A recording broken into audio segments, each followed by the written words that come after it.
կան կահավորված քաղաքներում, հեծանուղիները, որ կահավորված են, բոլոր փողոցներում անհնար է ստանալ առանձին հեծանուղի, դա բացառվում է։ Բայց այն փողոցներում, որտեղ չկա այդ հեծանուղին, նույնպես հեծանիվ կա, նույնպես վարում են հեծանիվ եւ անվտանգ, որովհետեւ իրենց ընկալում են որպես հավասար միավոր։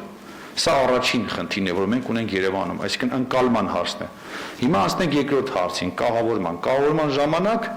առաջարկում եք օրինակ Աբովյան փողոցը։ Հետարքիր առաջարկի, որովհետեւ միակողմանի եւ ավելի հեշտ է կազմակերպել դա։ Բնականաբար մոռացանք, հա, մայթերը հարցն չէ, չէ, բա ոնց պետք է մարդիկ այդպես էլ տեղ չունեն քայլելու, մարդկանց չենք կպնում, մարդիկ իրենց մայթերով քայլում են, խնդիր չունենք այստեղ։ Այսինքն մենք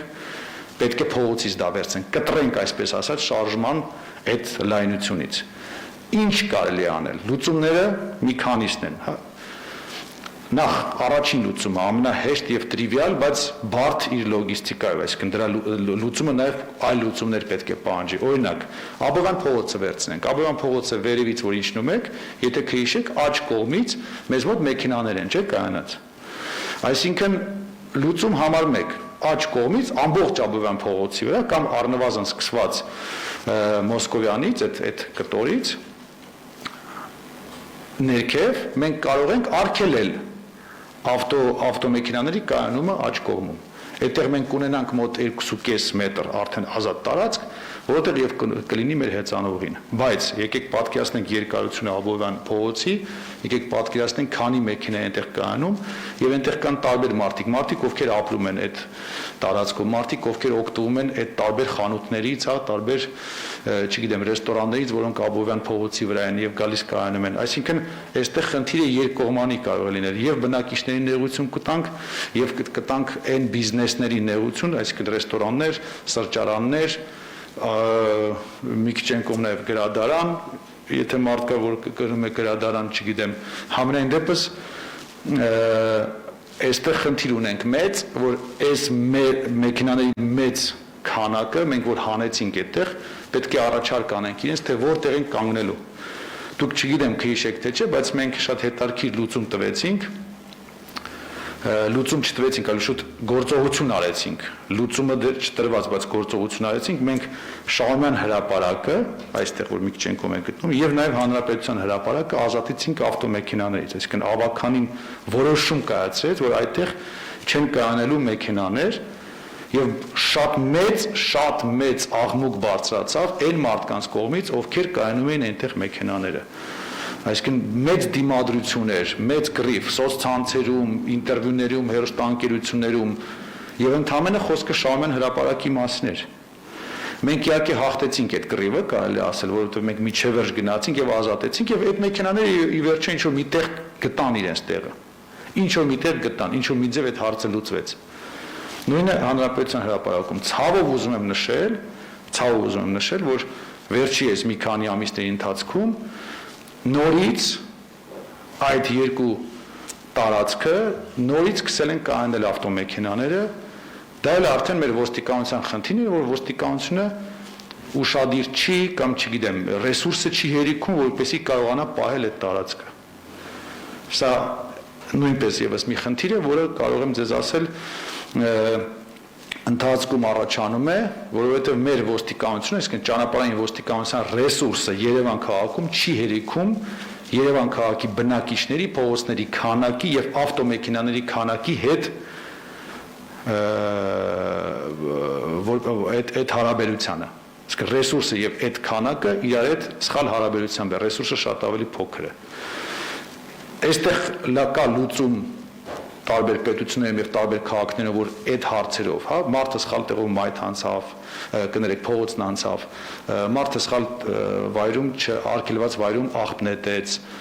սխալ տեղում կանեց, դրանով զբաղվում է մունիցիպալ ոստիկանությունը։ Այսինքն կա կրիմինալ ոստիկանություն, իսկական ոստիկանություն, որը զբաղվում է հանցագործություններով եւ այլն, եւ կա մունիցիպալ ոստիկանություն, որը զբաղվում է հենց քաղաքային տնտեսության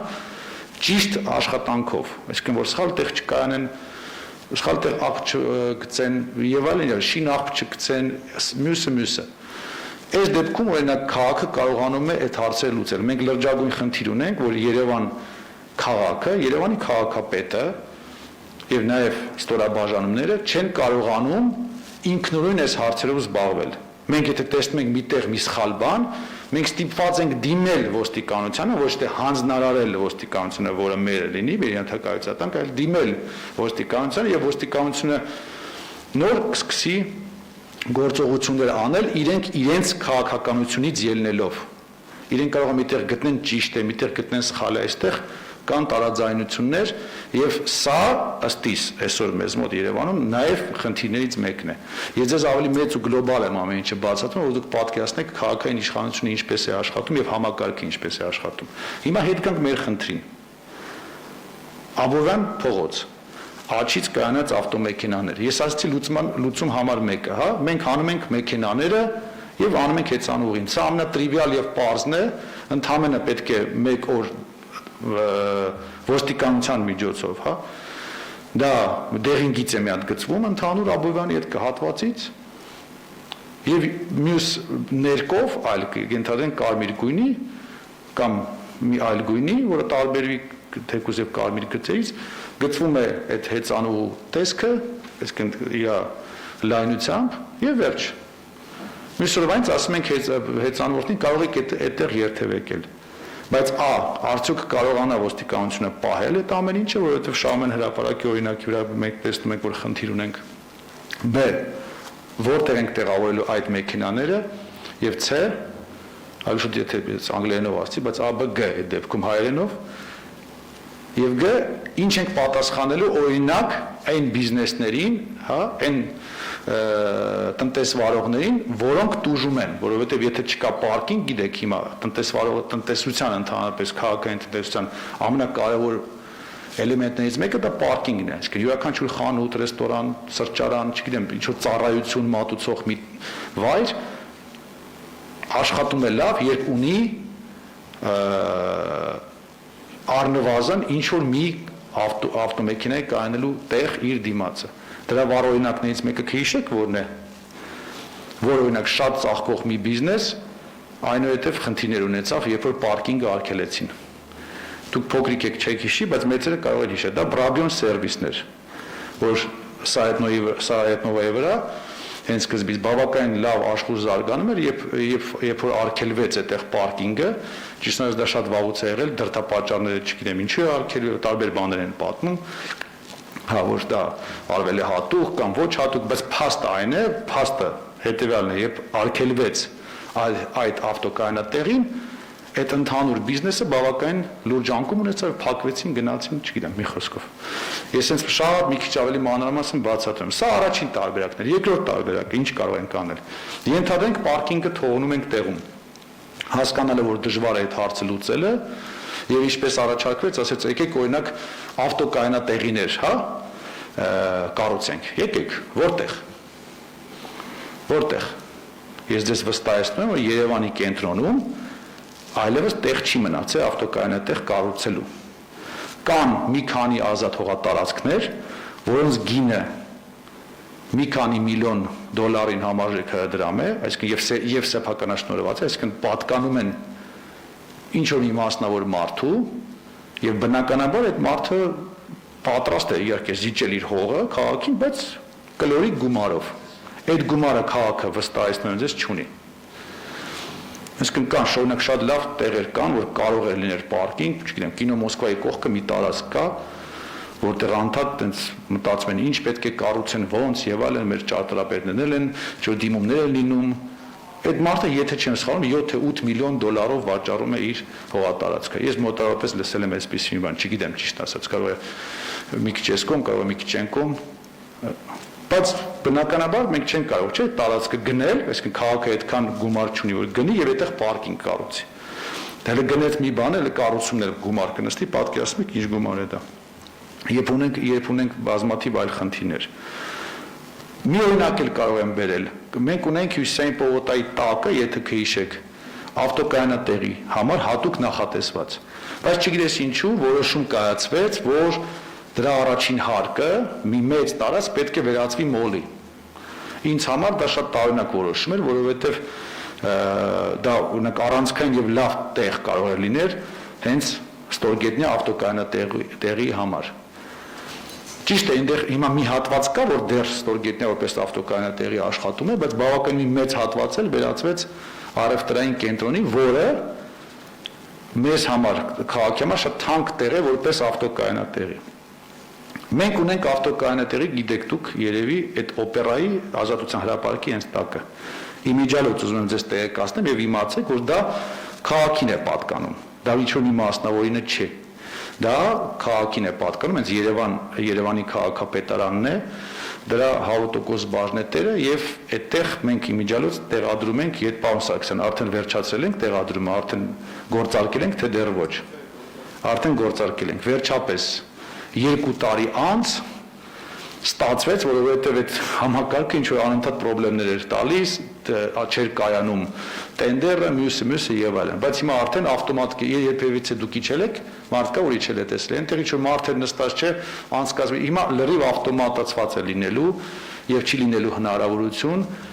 այդ գումարները ինչ-որ սխալ կերպով շրջանառել։ Այսինքն ավտոմատացված կերպով գնալու եք, բացվելու է, կամերան ֆիքսելու է ձեր համարը, մտնելու եք ներս, ինչ-որ ժամանակ անց տերմինալի վրա վճարելու եք, այս վճարը միանգամից ֆիքսելու է մյուս կամերան, որը այդ ձեր համարով ձեզ բաց է թողնելու այդտեղ։ Եթե վճարած չլինի, չի բացվելու եւ բաց չի թողնելու ձեզ, այսինքն մնալու եք այդտեղ։ Սա ընդհանուր sense հերթով գալիս ենք։ Հիմա իրացի ավտոկայանի տեղ չկա, այդտեղը չեն կարող ունենալ կամ ունենք։ Իմիջիալոց նաեւ ունենք։ Ես ձեզ ասեմ, որ Հյուսիսային պողոտայի տակ հիմա կա էսպային ավտոկայանատեղի, որը կիսա դատարկ է կամ լրիվ դատարկ է։ Ես բազմիցս այդտեղ մտել եմ, հատուկ անգամ մենք գնացինք եւ ռեպորտաժ արեցինք, ասելով մեր քաղաքացիներին, որ հարգելիներս, մենք Հյուսիսային պողոտայի տակ այլևս ունենք բավականին մեծ ավտոկայանատեղի, պարկինգ։ Բայց այդտեղ միշտ մի մասը ոչինչ, այն առաջին մասը, երկրորդ մասը միշտ դատարկ է։ 1 ժամը չեմ ասի, որ էժան է, 400 դրամ է, բայց մյուս կողմից համատած այլ քաղաքների հետ բավականին էժան է։ Այլ քաղաքների կենտրոնում կանելու համար շատ ավելի մեծ գումար պետք է վճարես, քան մեր մոտ, եթե 1 ժամվա համար 400 դրամ վճարես, եւ բնականաբար բոլորը նախընտրում են վերևը կանեն, խանգարելով հետիոտնին, խանգարելով մնացած մեքենաներին, խանգարելով հեծանվորդներին, խանգարելով բոլորին բացի ինքը իրենից։ Միայն իրեն չի խանգարում, այդ մենակ այդ կայանող մարդու համար է հարմար։ Ամբողջ աշխարհին անհարմար է իր կայանածը։ Եվ գնում է, այստեղ նորից իր գործը պետք է աներ ճանապարհային ոստիկանությունը, բայց ցավոք սրտի նորից եմ ասում, ռեսուրսները չեն հերիքում, դա էլ մի այլ խնդիր է։ Շատ դրա մասին չկրկնեմ։ Ամեն դեպս մեր գործընկերները փորձում են անել ամեն ինչ, որպեսզի այդ սիտուացիան ուղղեն, ամենայն դեպս ունենք այն ինչ ունենք։ Հիմա հետ գալով լուծմանը, որպես ես ձեզ լուծումներն եմ ասում, տեղեկացնում եմ տարբեր խնդիրների, նաև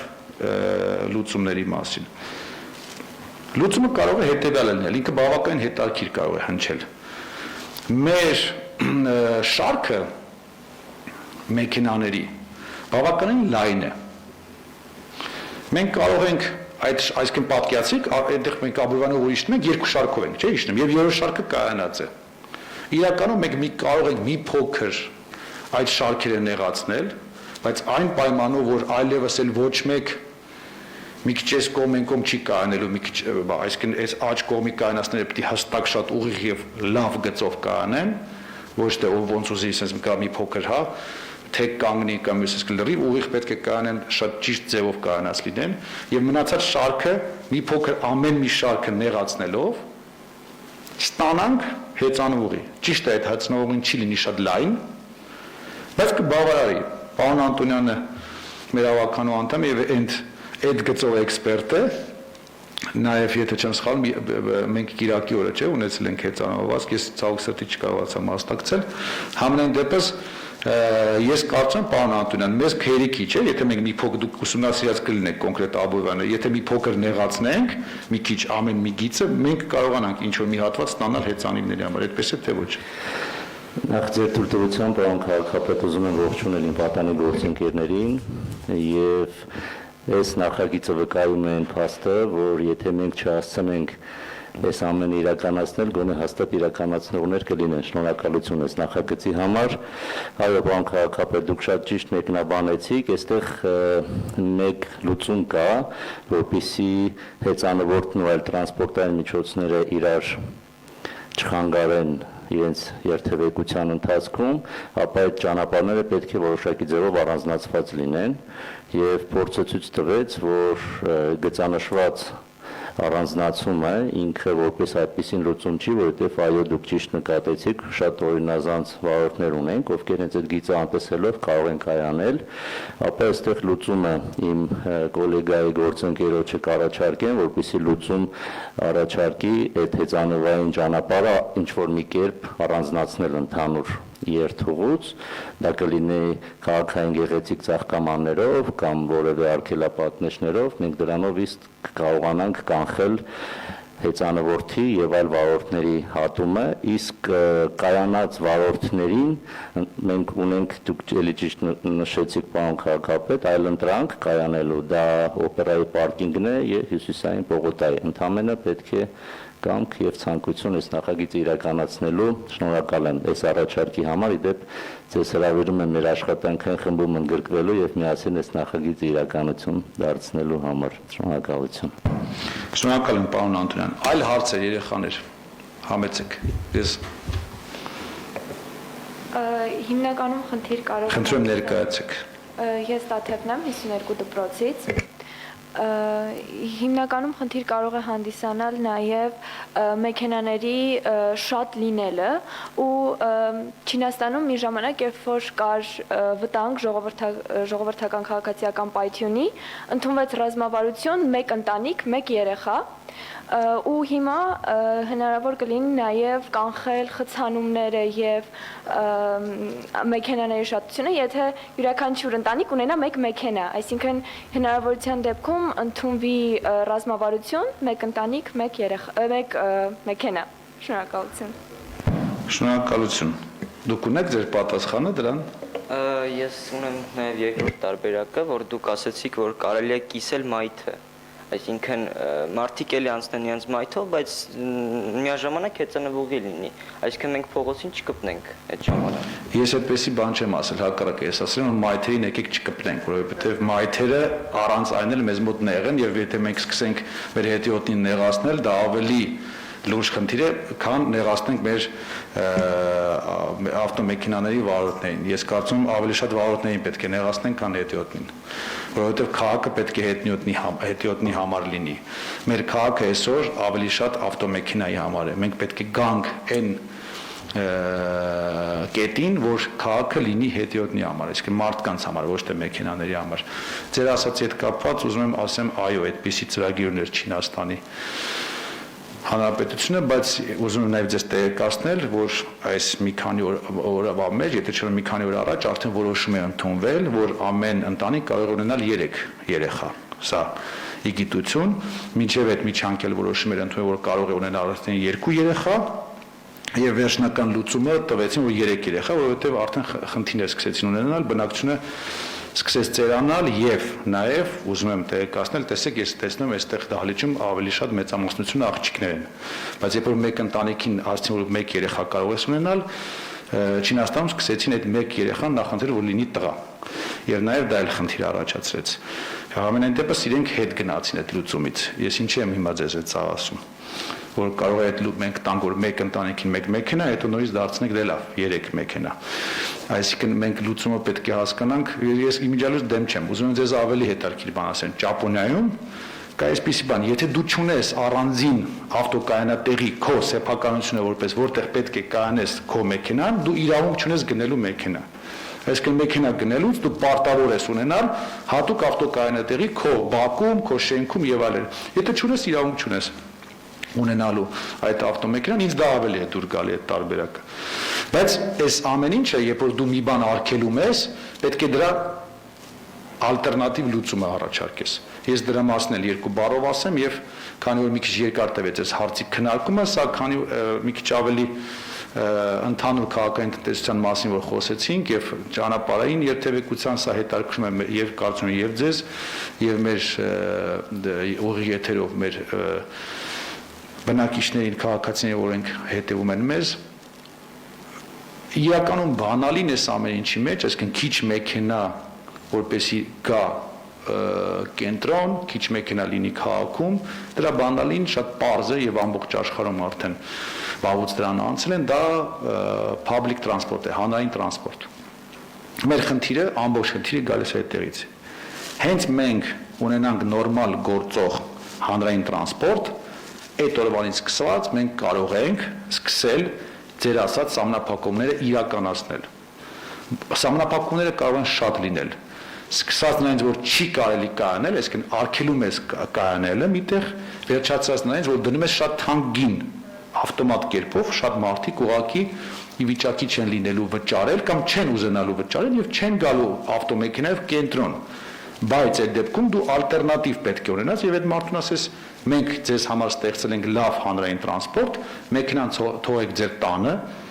եւ հանրային տրանսպորտի միջոցով տանից եկեք աշխատանքի, գնացեք հյուր, աշխատանքից գնացեք տուն, այսինքն դու ապահովում ես մարդկանց նորմալ տրանսպորտ եւ առաջարկում իրենց, որ իրենց մեքենան օգտագործեն օրինակ շաբաթ-կիրակիները քաղաքից դուրս գնալու համար։ Սա ամենագլոբալ լուծումն է, որը պետք է տրվի, այսինքն բոլոր այս լուծումները այնուամենայնիվ կգան հանրային տրանսպորտ, նորմալ հանրային տրանսպորտի համակարգ ունենալուց հետո։ Այդ դեպքում մենք արդեն ավելի պինդ կլինենք մեր որոշումների մեջ եւ ավելի մեր արգումենտները ավելի ծանրակշիռ կլինեն, քան այն մարդկանց արգումենտը, որ ասի, բա ես ինչով գամ աշխատանքի, բա ես ոնց գնամ հասնեմ այստեղ, բա երեխաս ոնց գնա դպրոց։ Իսկ երբ որ մենք չունենք հանրային տրանսպորտ, այդ մարդուն մենք չենք կարող պատասխաններ տալ եւ ինքը ճիշտ է այս բային։ Յուրաքանչյուր քաղաքացի, որը մեզ ասում է սա։ Սա ընդհանուր գլոբալ մասով։ Այլ հարցեր համեցեք։ Բարև ձեզ, ողջունում եմ բոլորին,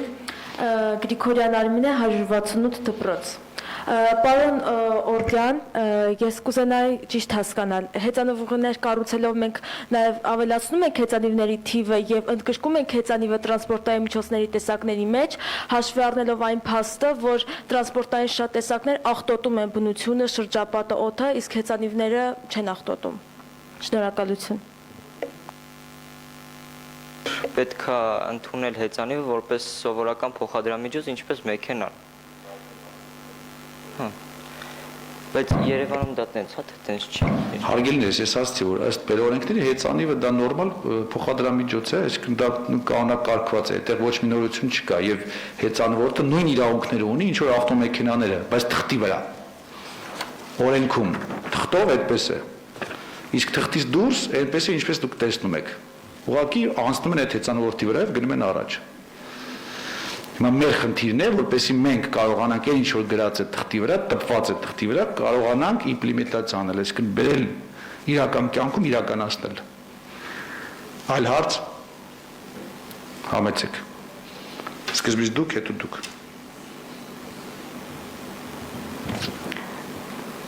Բարև ձեզ,